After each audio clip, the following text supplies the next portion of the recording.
La pregunta es, ¿qué pasa si la defensa del imputado no individualiza la prueba al momento de solicitar la cesación a la detención preventiva? ¿Se puede negar esta cesación? Es la pregunta. Para responderla voy a acudir a la sentencia constitucional 320-2004-R, que indica de que es obligación de la autoridad jurisdiccional, aunque el abogado del imputado no haya individualizado la prueba al momento de solicitar la cesación, pues sin que esto involucre una actuación investigativa de parte del juez, tendrá que el juez individualizarla la prueba. Es decir, no por una mera formalidad o un error formal de parte del imputado, el juez va a dejar de valorar prueba que sí fue presentada, pero que no fue individualizada. Porque ocurre que a veces el abogado defensor, por estar en el trajín de la fundamentación, pues se le olvida individualizar la prueba, ¿verdad? Y el Ministerio Público dice, es que no ha individualizado prueba, no ha introducido prueba, pero sí ha sido presentada. Entonces, esta sentencia que acabo de decirles ordena que el juez tenga la obligación de individualizar esa prueba, ¿verdad?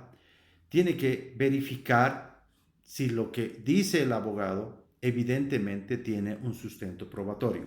Llámese a través de elementos de convicción, porque muchas veces se ampara el Ministerio Público e indica es que no estamos hablando de prueba, pero sí estamos hablando de elementos de convicción. El régimen es el mismo, ¿verdad? Considero que para qué sirven esos documentos es para demostrar la posición de una de las partes. ¿Qué nos dice en su ratio decidendi esta sentencia? Dice que dos parámetros llevan implícita la labor activa que tiene el juez de compulsar la prueba y realizar la valoración respectiva de la prueba presentada como nuevos elementos enervantes de la detención preventiva. Valoración que no puede estar supeditada a si la parte individualizó o no la documentación presentada, toda vez que corre a cargo de la autoridad judicial efectuar la debida valoración de los documentos presentados, independientemente a que la parte, al momento de exponer sus agravios, efectúe la individualización de los mismos.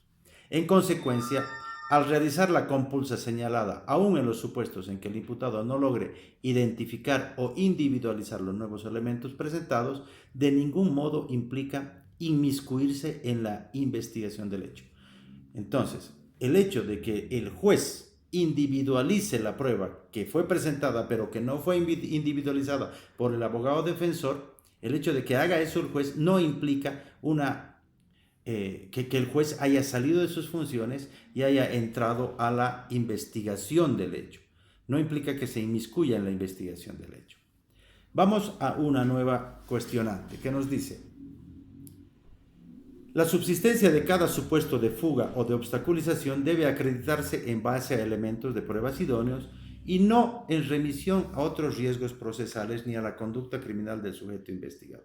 Pues ocurre, y para ello voy a acudir a la sentencia 0346, quebrado 2015-S2 de 8 de abril de 2015, que nos indica o exige de que de que la acusación deba demostrar con elementos de convicción, en este caso de la sentencia, el numeral 23410. Es decir, que tiene que presentar elementos objetivos que hagan ver que ese sujeto es un peligro para la sociedad, pero que además eso repercuta en un peligro de fuga. Porque no se trata de decir, como lamentablemente se hace, es un peligro para la sociedad y punto. No, por la forma de la comisión del hecho. Se tiene que indicar y cómo ese peligro repercute en un riesgo de fuga, o sea, en el riesgo de fuga. Entonces, nos dice esta sentencia que en relación con el numeral 10 del artículo 234 del Código de Procedimiento Penal, esto es que el imputado sea un peligro efectivo para la víctima y para la sociedad, dice de que el peligro debe estar objetivamente demostrado o por lo menos sustentado y no debe remitirse y decir cómo se ha acreditado alguno de los otros riesgos procesales, también es un peligro para la sociedad. No, el artículo 234.10 es un riesgo independiente y no puede decirse, no, como tenemos otros riesgos procesales más, por lo tanto es un peligro para la sociedad, ¿verdad? Entonces, cada riesgo es independiente y debe ser acreditado por separado. Y ahí también entra la mala costumbre que se tiene, procesalmente hablando, en que cuando un sujeto no tiene familia, domicilio y trabajo, automáticamente también se dice de que es un riesgo, además del 234.1, el 234.2, es decir, que tiene las facilidades para permanecer oculto. Esto ya ha sido dilucidado por el Tribunal Constitucional, que ha dicho de que el 235.2 se debe acreditar por aparte del solo hecho de decir que no tiene familia, domicilio y trabajo. Eso está bien para el artículo 234.1, pero el 234.2 tiene que ser acreditado con elementos objetivos independientes, no solamente porque no tenga o no cumpla los requisitos del 234.1. No sé si me dejo entender. Son dos riesgos independientes que deben ser acreditados por separado con elementos objetivos independientes, separados, diferentes. Eso respecto a la cesación, a la detención preventiva, en base al artículo 239, numeral 1, en sus dos vertientes. Respecto al vencimiento del tiempo límite de duración de la detención preventiva, como ya hemos visto, la ley 1173 invoca unos plazos procesales, ¿verdad? De 12 meses o de 24 meses sin haberse dictado sentencia, de 12 meses sin tener acusación formal. Y ahí surge la cuestionante, ¿qué es lo que tiene que probar el imputado para poder pedir la cesación? Y voy a acudir a la sentencia constitucional 947/2001-R de 6 de septiembre, que nos indica de que cuando se pide la cesación a la detención preventiva por este inciso, no se tiene nada más que acreditar que el tiempo transcurrido ha vencido, ¿verdad?, los términos legales. Sin embargo, también indica de que se debe acreditar que esa demora no es atribuible al sujeto, es decir, que no ha hecho actos dilatorios dentro del proceso. Eso es lo que indica esta sentencia. También tenemos la sentencia constitucional 925, quebrado 2017 S1, que que establece en su ratio decidendi que será el juzgador el que deba analizar, ¿verdad? Valorar de manera integral, claro, las circunstancias y actuaciones suscitadas dentro del caso concreto y en base a ello determinar si procede o no el cese de la detención preventiva. Y en su caso, obviamente, la aplicación de medidas sustitutivas. ¿Y qué es lo que se pretende con esta disposición? Evitar que la detención preventiva sea una pena anticipada, ¿verdad? Entonces, dos aspectos que tiene que acreditar el imputado. Primero, el cumplimiento del plazo, ya sea 12 meses sin acusación o 24 meses sin sentencia, y además acreditar que la demora procesal no se debe a actos dilatorios de parte del imputado. Eso es lo que tiene que acreditar para que sea procedente la cesación a la detención preventiva. Tenemos también la sentencia constitucional 2212/2013. Esta sentencia ratifica lo anteriormente dicho y obviamente en la misma línea jurisprudencial establece de que para pedir una cesación por este motivo será el imputado el que deba demostrar estos dos extremos. ¿Qué otras dudas surgen o preguntas surgen respecto a la cesación? Por ejemplo, si el fiscal necesariamente tiene que estar presente en la cesación. Pues resulta de que no es obligatoria la presencia del fiscal, siempre, ni de la víctima, siempre y cuando hayan sido debidamente notificados, ¿verdad? Porque no puede estar supeditada la libertad de una persona, ¿verdad?, a la voluntad de un fiscal o de la parte acusadora. Tenemos la sentencia constitucional 1236/2005-R, la 570/2006-R, que establecen ello, y además que Tenemos también las causales de aplicación de medidas sustitutivas que están en la sentencia constitucional 294/2003-R de 10 de marzo, en la que establece que, primero, no se pueden aplicar medidas sustitutivas cuando se cumplen los dos numerales del artículo 233, vale decir, la probabilidad de autoría, la existencia de un hecho delictivo y los riesgos procesales. Es decir, cuando hay riesgos procesales y hay la probabilidad de autoría, obligatoriamente el juez tiene que imponer la detención preventiva. También la sentencia 134/2003-R establece algunos requisitos para la aplicación de la detención preventiva o de las medidas cautelares y de la cesación. Es decir, que la cesación siempre tiene que ser en audiencia pública, obviamente, ¿verdad? Luego, ¿qué ocurre después de la cesación? O vamos a hablar de lo que se llama la apelación, ¿verdad?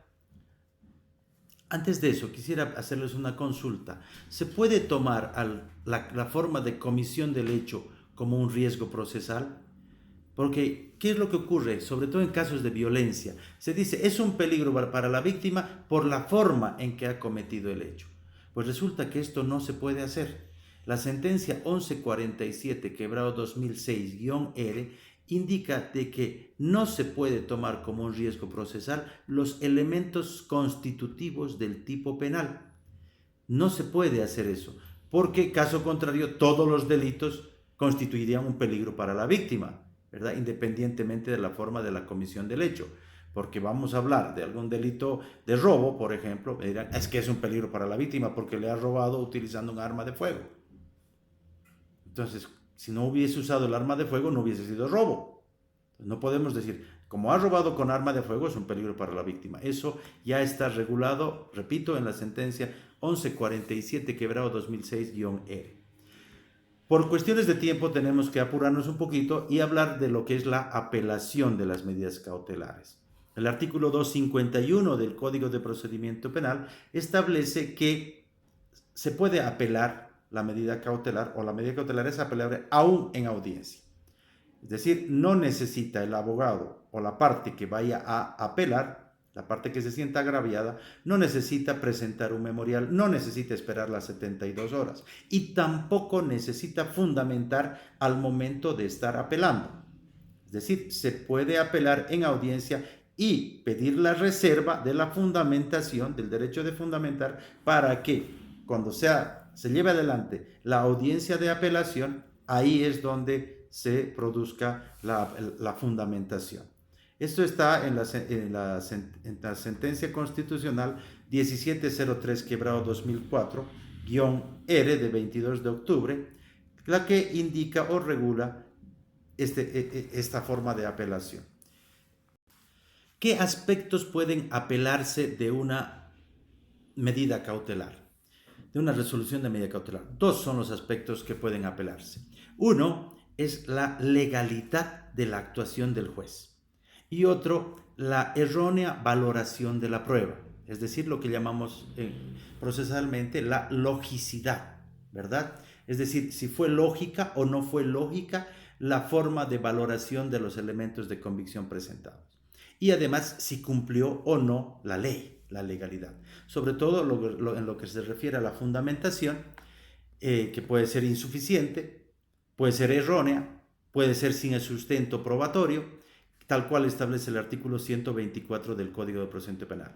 Es decir, se puede reclamar a los jueces de apelación, ¿verdad? A la sala de apelación se le puede reclamar que el juez acuo no valoró legalmente una prueba, primero, o que no emitió una resolución amparado en la ley. Muchas veces ocurre que los jueces sustentan sus fundamentaciones, sus resoluciones, en simples subjetividades. Esto puede ser apelado tomando en cuenta que el artículo 124 establece que deben sustentar o fundamentar en base a elementos de convicción, es decir, a elementos objetivos de convicción y no a simples suposiciones. Pero además de ello también el segundo aspecto que les decía, reclamar la logicidad en esa fundamentación. Si es lógico pensar, si es lógica la forma en que el juez valoró la prueba o los elementos de convicción que han sido presentados al momento de la cesación. Ahora, también, ¿qué ocurre cuando el proceso está en apelación? Es decir, se ha emitido una medida cautelar, se ha apelado esa medida cautelar. Si dentro de ese tiempo, hasta que ocurra la apelación, la audiencia de apelación, de fundamentación de la apelación, ¿se puede modificar la medida cautelar? No sé si me dejo entender. Se le impone una medida al sujeto, al imputado, y esta medida es apelada. Mientras ocurre la audiencia, mientras se resuelve esa apelación, ¿se podrá modificar la medida cautelar? Pues la sentencia constitucional 986, quebrado 2014, ¿ya? Indica de que no puede ser objeto de modificación alguna la resolución apelada, ¿verdad? Mientras el tribunal de apelación no se pronuncie. Es decir, mientras el tribunal de apelación no haya revisado esa resolución, pues no puede ser modificada la medida cautelar, porque obviamente está todavía en apelación, está en revisión. ¿Qué ocurre a veces, verdad? Me dejo entender. Si, por ejemplo, se le imponen medidas sustitutivas al sujeto y resulta que mientras está siendo apelada esta decisión, el Ministerio Público pide una revocatoria de las medidas sustitutivas, ¿podrá llevarse adelante esa audiencia? No.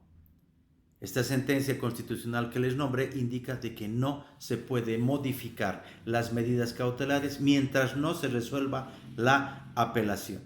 Ahora, ¿qué pasa si, habiendo sido detenido preventivamente y estando en apelación, ¿verdad? Habiéndose planteado el recurso de apelación, plantea una cesación el imputado? Eso significa que está renunciando tácitamente a la apelación, ¿verdad? Entonces se tomará eso como una renuncia a la apelación y para poder llevar adelante la audiencia de cesación a la detención preventiva. Bueno, me indican que ya por el tiempo debo concluir esta charla. Les agradezco infinitamente su atención y estoy a sus órdenes para lo que deseen. Muchas gracias.